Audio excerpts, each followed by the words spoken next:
நீங்கள் பார்த்துக் கொண்டிருப்பது 24 நியூஸ் தமிழ். உதகை அருகே அனுபாபுரம் பகுதியில் கூடலூரில் இருந்து சென்னை நோக்கி சென்று கொண்டிருந்த தமிழ்நாடு அரசு விரைவு பேருந்தின் மீது மரம் விழுந்ததில் பேருந்தின் முன்பகுதி சேதம். இதில் பேருந்து ஓட்டுநருக்கு சிறு காயங்கள் ஏற்பட்ட நிலையில் பயணிகள் அதிர்ஷ்டவசமாக உயிர் தப்பினர்.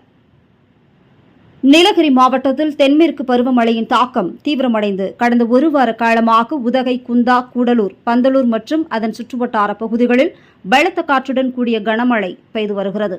இதனால் சாலைகளில் மண் சரிவுகள் ஏற்பட்டு மரங்கள் விழுந்தும் போக்குவரத்து பாதிப்பு ஏற்பட்டு வருகிறது.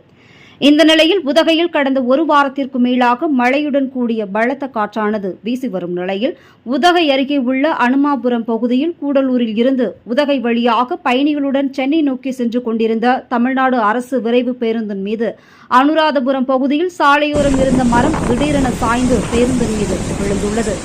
இதில் பேருந்தின் முன்பகுதி மற்றும் முன்பக்க கண்ணாடிகள் உடைந்து சேதமடைந்தன. இவ்விபத்தில் பேருந்தின் ஓட்டுநருக்கு சிறு காயங்கள் ஏற்பட்ட நிலையில் பயணிகள் அதிர்ஷ்டவசமாக உயிர் தப்பினர். இதனை அடுத்து பயணிகள் உடனடியாக பேருந்தில் இருந்து வெளியேறினர்.